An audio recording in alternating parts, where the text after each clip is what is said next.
in this earthquake. You're looking at some video there that was shot from a camera inside one of the stores. The ground shaking, people running for their lives. There was also some video of this inside a convenience store. You can see items just flying off the shelves there. And then there was some other video that we showed earlier in the show, which was from a news station, I believe, there in the area, someone being interviewed at the time, and you could see the video shaking, the person shaking in his seat, and then before finally running off the set. Kitty Logan was going to let us know a little bit more in terms of the details of aftershocks and what happened right before it, and so she is joining us now. I believe we have the connection with her. Kitty, what is the very latest? Well, this was a very strong quake, magnitude 7.3.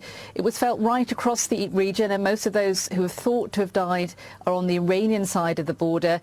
Now, the epicenter was 19 miles from the eastern Iraqi city of Halabja, close to the border with Iran. The quake was felt across the region as far as the Mediterranean coast. It hit around 9 p.m. in the evening local time, when most people would have been home, and some were seen running out of their buildings in panic. Now, this was also a shallow quake, a depth of 14 miles, which means it may well have caused a lot more damage. People were forced to spend the night outside their homes after buildings were destroyed, and there are also reports of power cuts. Now, the worst hit area is a rural part of Iran. There are fewer casualties reported so far on the Iraqi side, but the quake was felt right across that country, and Iranian officials are saying that they are stepping up rescue efforts in the daylight hours. Yeah. And I've got you here on the Earthquake 3D live stream. I've got breaking news coming out of Central America right now. A new near 7.0 earthquake has just struck, 6.8, reported by the Europeans, coming in next to the coast of Costa Rica.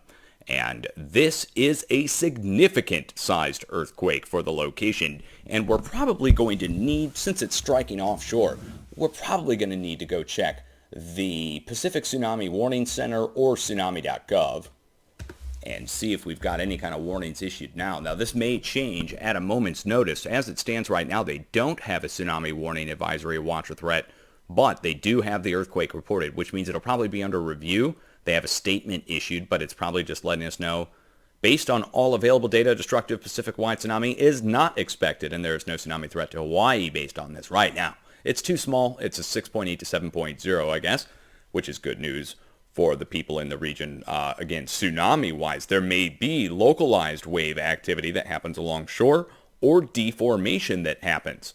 Now, where is this coming from?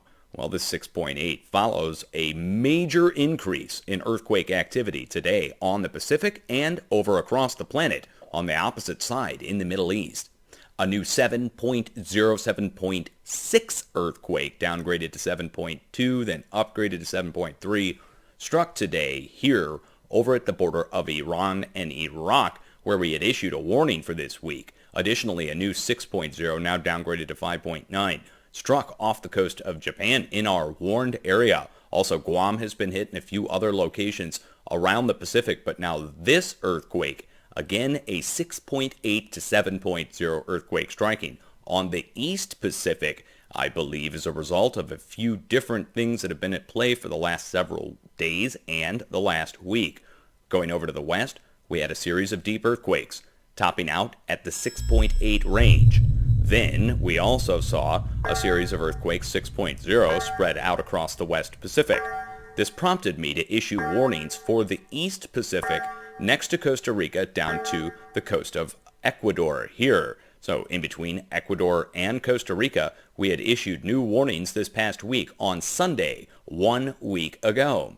And here we are on Sunday, 1 week later, and a new 6.8 earthquake is reported. Now, there's another earthquake reported here, and let's see what we've got going on with this. Smaller earthquake, 3.8, just popping up. We would expect that to switch out, of course, across the area. USGS may be weighing in on this. Let's see. USGS is weighing in on the earthquake. It is at a 6.8 off the coast of Costa Rica. Now, make note of the red line here. See this red line? This is the plate boundary map from the USGS. The plate boundary map shows us, of course, the plates, and you can see how they're connected across the Pacific. So when we see movement all the way over here, there's corresponding activity that happens equally over on the eastern side of the plate, as compensation. Now this takes us into an area that's already been struck several weeks ago, back here with an 8.1. This is 2 months ago actually, here in Mexico. Then a month and a half ago, or a month and 3 weeks ago, we saw a large earthquake, 7.1, strike at Popocatépetl next to Mexico City. Now next to the volcanoes here, and you got to remember there's been multiple eruptions happening at Poes volcano and Turrialba volcano here where the letter V is over the last several days as well. There's been a dramatic increase in volcanic activity across Central America as well, which this is sandwiched in between all of them. I'll read them off for you. This happened yesterday. Popocatépetl erupted, Fuego erupted, Turrialba erupted. Down to the south, a day and a half ago, Nevados del Ruiz erupted, Reventador erupted, Cotopaxi erupted, and Sabancaya erupted here. Going down to South America, there was also another eruption, but also, all the way across here, equidistantly spaced from central Mexico down to at least Ecuador, all volcanic blast in the last day and a half. So here we are with a new 7.0 earthquake, 6.8, striking here at the center of the whole mess. And I've got you here on the Earthquake 3D live stream. We've got some breaking and troubling news that has developed out of the Middle East at the Iran-Iraq border. A new, huge 7.5 magnitude earthquake has been reported at a 40-kilometer depth. Now, this location is a spot where we had a warning issued, but this is 2 full magnitudes higher than the warning that was issued. We issued a warning for a 5 to 5.5 in this location at central Iran at the start of this past week. Now, this earthquake is the biggest earthquake to strike in the Middle East in years. And it, no doubt, even at 40 kilometers depth, still caused massive shaking across from Turkey over into Iran, south into Saudi Arabia, and north into Russia at the Black and Caspian Sea. This is the Caspian Sea. This is the Black Sea.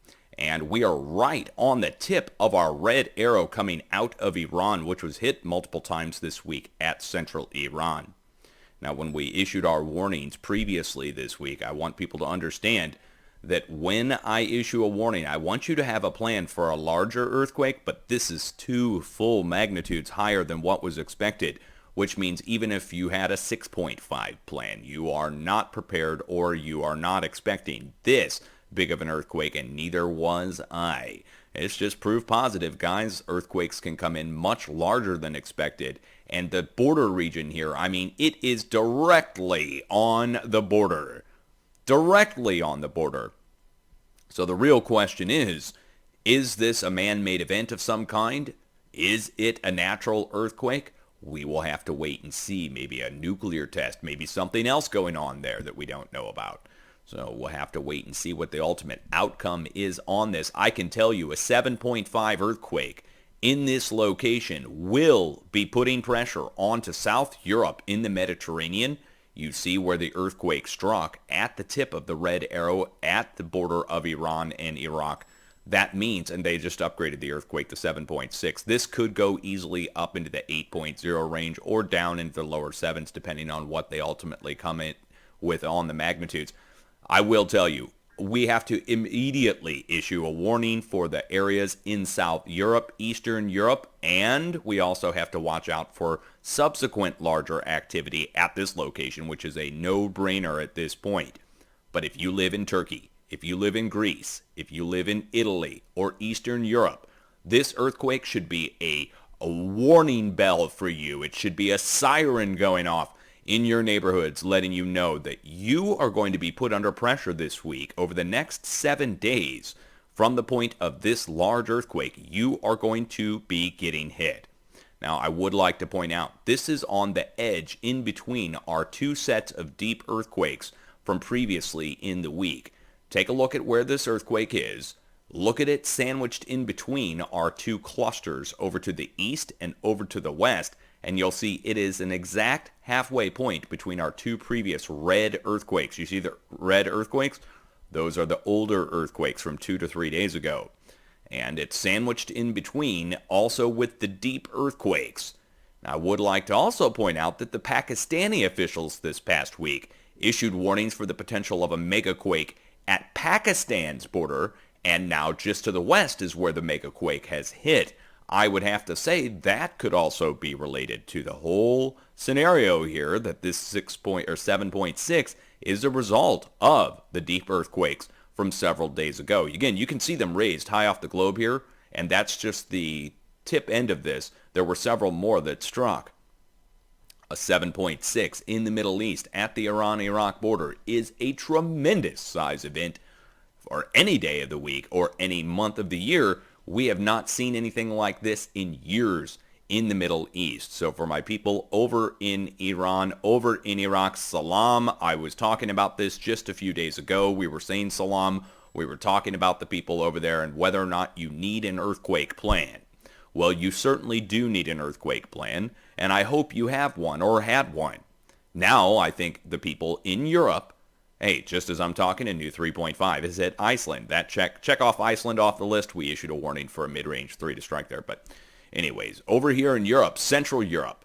So starting at North Italy, going down to Central Italy, also over to the east, Romania, Bulgaria, Turkey, Greece. I'm issuing a huge warning for you. This is one that's going to encompass the next 7 days from today. That will be taking us to the 19th of November, and we're going to be watching every day. Now, how big could this go? This earthquake will be dividing at least 3 ways. It will be going up to the east-northeast, across North Europe, Poland, Romania, Bulgaria. It will also go across Central Europe and North Mediterranean. That's Greece, Albania, Bosnia, Croatia, Serbia, and then it will go to the south and to the west, which will encompass Italy, Sardinia, going all the way west across Algeria and Morocco and the Strait of Gibraltar. North Europe, you're going to be put under pressure. For my people up in Holland, for the people down at the coast of Normandy, France, for my viewers in UK, you all stand to see a heightened increase over the next several days based upon the pressure. Look which way the arrows point. It is on the tip of the red arrow. The red arrows indicate which way pressure overall flows, and it follows the edge of the plate boundary.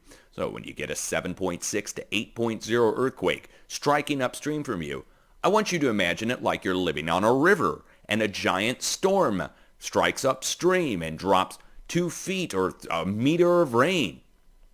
And you live in the river plain downstream. You know to expect flooding, right? Well, this is the equivalent of a large storm dropping a lot of water upstream from you, which means it will carry on downstream, and the areas downstream are, you can see, with the earthquakes already revealed today. So if you live all the way from Iceland across all of Northern Europe, Central Europe, Southern Europe, you have to watch this. That's not my take on it. It's the reason you always get hit. Now, where did this 7.6, 7.8 earthquake come from? This came from, most likely, the deep activity that struck over the past several days. Now, we were looking for the potential of a very large earthquake to strike in between our sets of deep quakes here.